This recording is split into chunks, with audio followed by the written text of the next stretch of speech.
Okay, young people, this is where we ended in our solution stoichiometry lecture series here.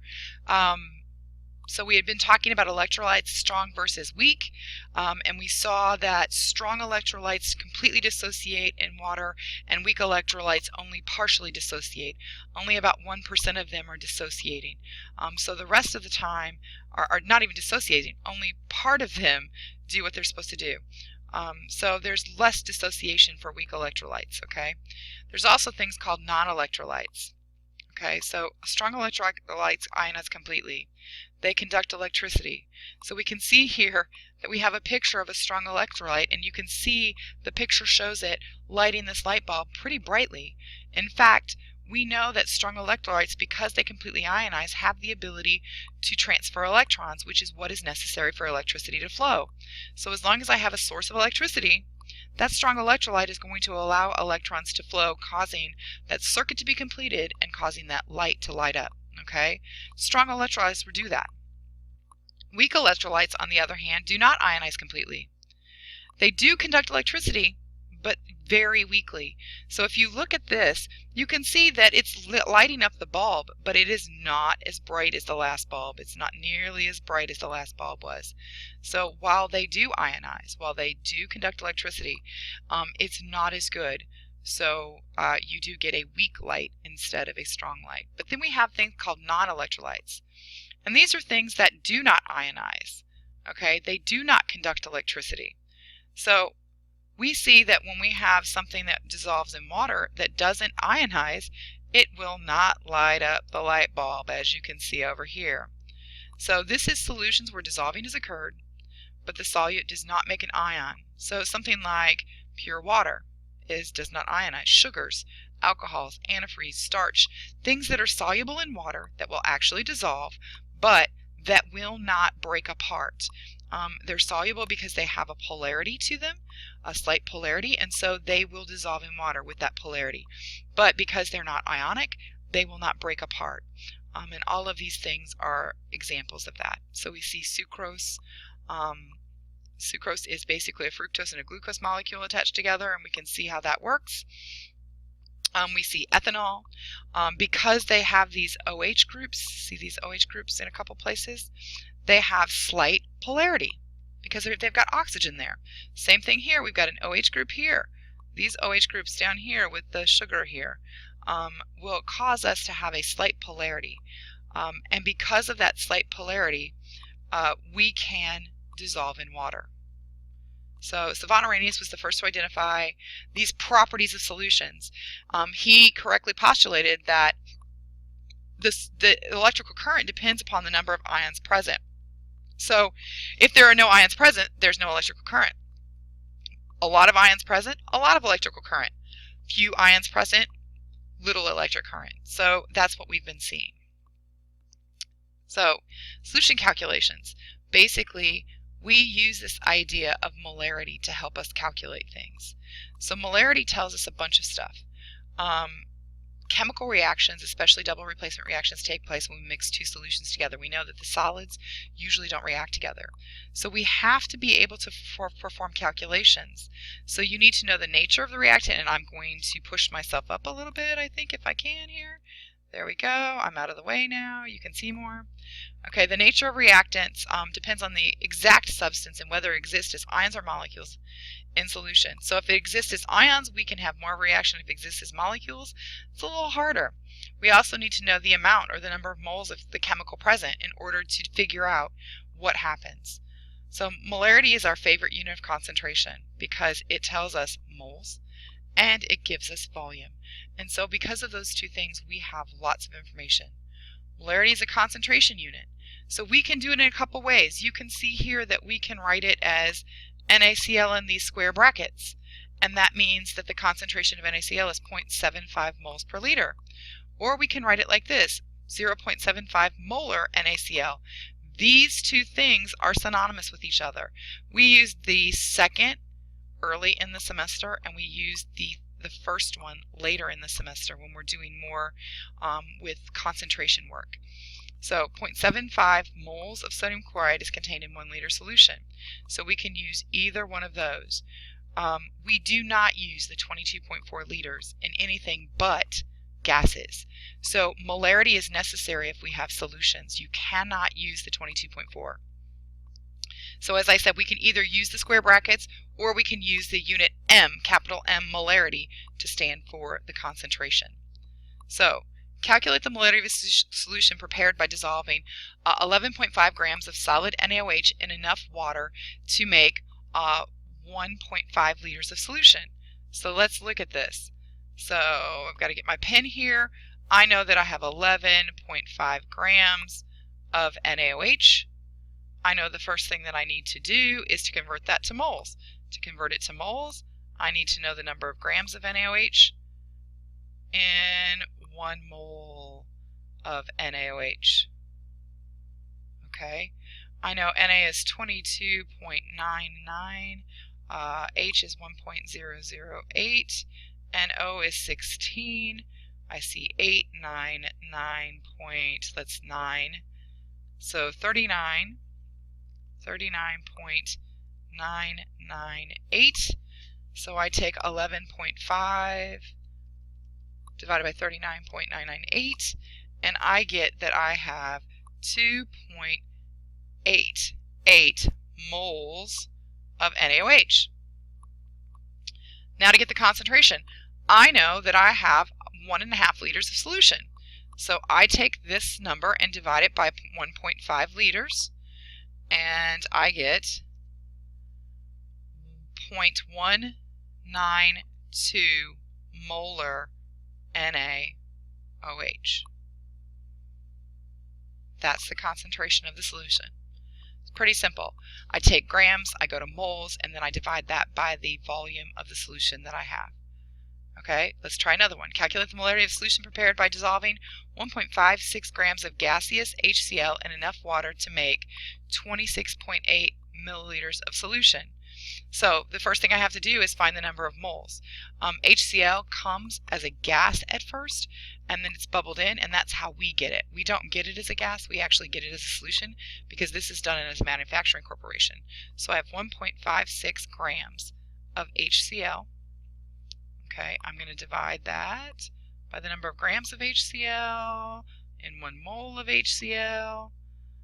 Let's see, 35.45 plus 1.008 gives me 36.458 grams.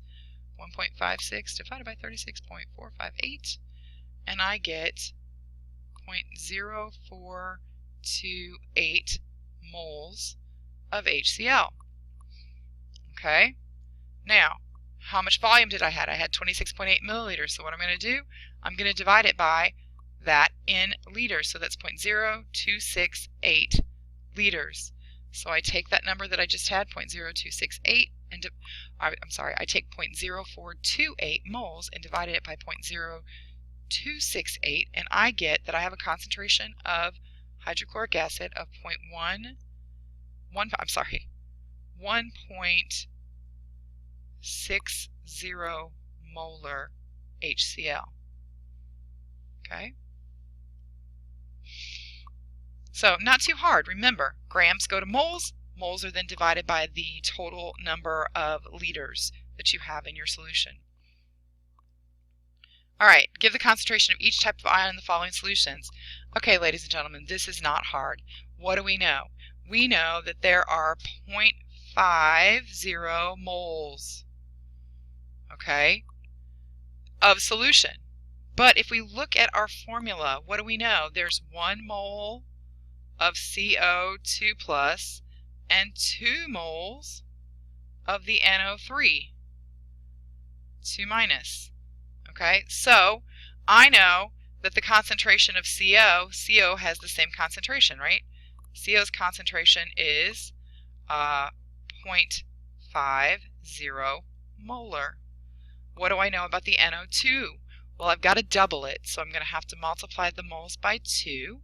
If I multiply the moles by 2, I get 1. So the NO3, 1 minus, is 1 molar. Okay? So what happens down here? Well, let's see.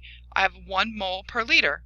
So that means the Fe, 3 plus, is going to remain 1 mole per liter, right? But the ClO4 changes. It changes a little bit. So the ClO4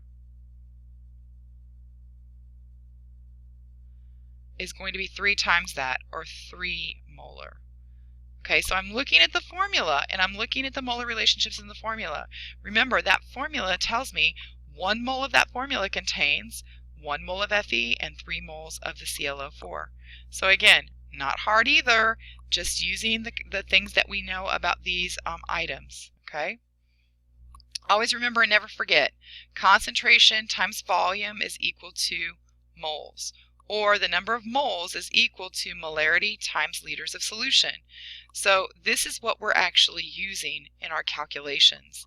So if we're looking for the number of moles, we're always wanting to start out with liters, and we're going to multiply it by the molarity. Molarity being moles per liter. Okay? So it's really important that we remember that. So another solution calculation. Calculate the number of moles of Cl- ions in 1.75 liters of 1.0 times 10 to the negative third molar zinc chloride. So pretty simple. Here we go. What do we know? We know we have 1.75 liters. That's what we're given, okay, of zinc chloride. That's what we're given. We also know the molarity. What we want to know is the number of moles. We want to know the moles of Cl-. So here we go. So we know the molarity. The molarity is 1.0 times 10 to the negative third moles of the ZnCl2 over 1 liter of solution. Okay, so we have that. Liters are gone. Liters are gone. Now we go to, okay, so for every 1 mole of ZnCl2, we have 2 moles of Cl-. So here we go, 1.75 times 1.0 times 10 to the negative third times 2. And we have 0.00350 moles of Cl.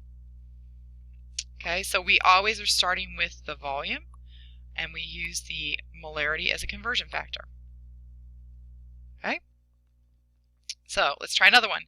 So a typical blood serum is about 0.14 molar sodium chloride. What volume of blood contains 1 milligram of sodium chloride? So first of all, looks like we're given a mass, but it's in milligrams. So the first thing that we need to do is change that from milligrams to grams. So I want to know the volume of blood, the liters of blood. Okay? So I know that there are 1,000 milligrams. Now you guys may be using King's Hyde Dungeons Under Dark Castle Moats, and that's fine, in 1 gram. Okay, so we now know milligrams are gone and we have grams. So now we have to change from grams to moles. Okay, so this is NaCl. We know it's 1 mole, and we know that that's 22.99 plus 35.45. That gives us 58.44 grams. Grams of NaCl are now gone. Now we have moles of NaCl, but we want volume. So we know we need 0.14 moles of NaCl in the blood for every liter of solution that we have. And that liter of solution is the blood. Okay, that's what we have. So moles of NaCl are gone. So now it's just a plug and chug. So we have 1.0 divided by 1,000 divided by 58.44 divided by 0.14. Okay, and it looks like we get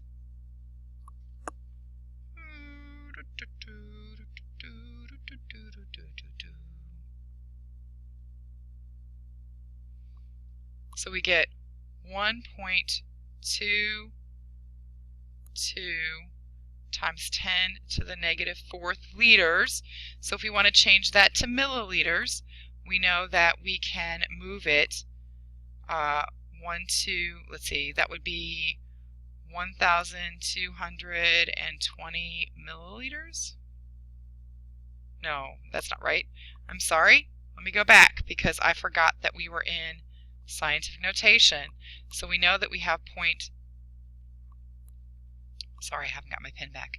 We know that we have 0.000122 liters. And so we're going to take our decimal point and we're going to go from liters to, so we go 1, 2, 3. So we get 0.122 milliliters of blood. Quite small, actually. So a very small amount of blood contains 1 milligram of NaCl if the blood serum is supposed to be 0.14 molar. So pretty interesting, isn't it? Sorry if I confused you with that whole transfer of unit there. So when I'm trying to prepare a solution, basically all I need to do is make sure that I know how much of my solute needs to go into the solution. The best way and the best object to use is a volumetric flask. If you're trying to make an exact concentration solution, you're going to use a volumetric flask. So I'm going to find the exact mass of amount of solute. I'm going to put that into the volumetric flask, probably using a weigh boat and taking the wash bottle and washing the weigh boat to make sure everything is out of it into the flask. I'm then going to put enough water in the bottom of that flask to be able to swirl it until everything is dissolved. I'm going to put the stopper in place while I'm swirling so I don't want to splash anything out and lose anything. Then I'm going to add additional water until it reaches the level. Now, if you see this, I'm sorry, I'm coming back to get my tools here. I just don't want this anymore. Give me my pointer. Okay, you can see right here. I've got my laser pointer going on here. The line on the volumetric flask, that measures an exact amount of volume. So if we need 100 milliliters, this is going to be 100 milliliter volumetric, and that line shows where 100 milliliters are. So we get it to that line, all the way to that line. We then put the stopper in, and we invert it a few times. That means we shake it with the stopper on it, because then we want to make sure that everything is evenly distributed and we've mixed up all of that solution so that we have a correct volume. Okay? So, next, to analyze the alcohol content of a certain wine, a chemist needs 1 liter of an aqueous 0.200 molar potassium dichromate solution. How much sodium potassium dichromate must be weighed out to make this solution? What it says, FYI, this was initially the stuff used for breathalyzers. So this was actually something that we've used before. So we know something. I want I'm sorry, I got to go back to my pen. Sorry, 1 liter of K2CR2O7 solution. Okay, I know that it needs to be 0.200 moles per liter. And what I want to know in the end is the grams of potassium dichromate I'm going to need for that. Okay, so I've got 1 liter of solution here, so that's all good right there. What do I know? I know that now I have moles of potassium dichromate. I need 1 mole of potassium dichromate down here. And I need to know the mass of this because I want grams of potassium dichromate. Okay, so I've got 2 times 39.01 plus 2 times 52 plus 7 times 16. And that gives me 294.02 grams. So moles cancel out, liters are gone, and I get 0.200 times 294.02. And I get that I'm going to need 58.80 grams of potassium dichromate to make that solution. Okay? Pretty simple. I'm just taking the molarity and my volume and figuring it out. I can actually change this volume to a different amount and still get the mass out. It'll be a different mass, obviously.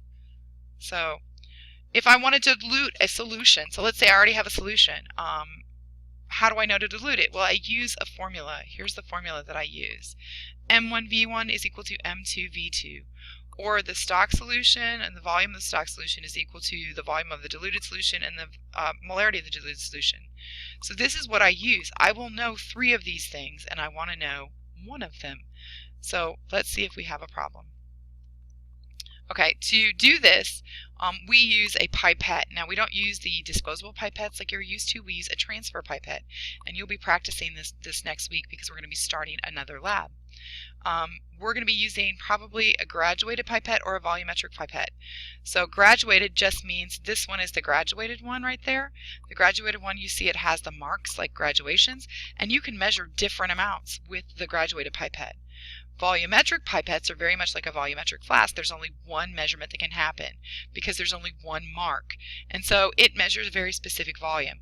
The graduated pipette is usually more useful because we can have different amounts being used. The volumetric pipette is actually a little more accurate because it only measures one single amount, and we don't mess up that way. And a pipette is very similar to anything that we use. You have to be watching what's going on. There's also a meniscus because it's a column, and you have to read from the bottom of the meniscus. So you will be practicing that with water at first before you go to your solutions. Okay, so basically what you're going to do is you have a stock solution. You're going to calculate how much of that stock solution do I need to make my new solution. You take that much of the stock solution out of the stock bottle.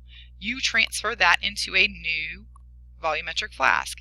Then you add water to dilute it. You invert it just like you would to make any other solution. So it's really not hard. It's just a transferring of solution, but you have to do the calculation first to figure it out. So what volume of 16 molar sulfuric acid must be used to prepare 1.5 liters of a 0.1 molar H2SO4 solution? So remember what our formula is. M1 V1 is equal to M2 V2. I'm looking for V2, so I know V2 is equal to M1 V1 divided by M2. All right, so here I go. M1 is 16 molar, okay? And then I know that, oh, I'm sorry, back the train up. I got to start again. So let me erase something here because I did something wrong. Okay, so let's try that again. So basically, we're actually finding V1. So we're actually finding V1. So M2 V2 over M1. So got to erase something else. Sorry if I confused you. Okay, here we go.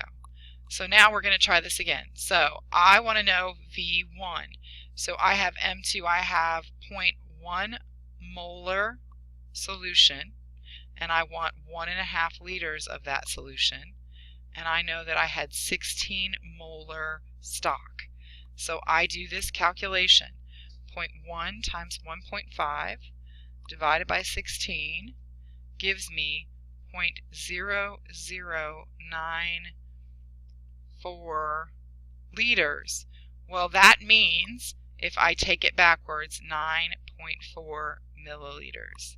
So I need 9.4 milliliters of that 16 molar stock solution to make this new solution that I just tried to make. Okay, so that's it for today. This one's a little bit of a long one, but it's got a lot of stuff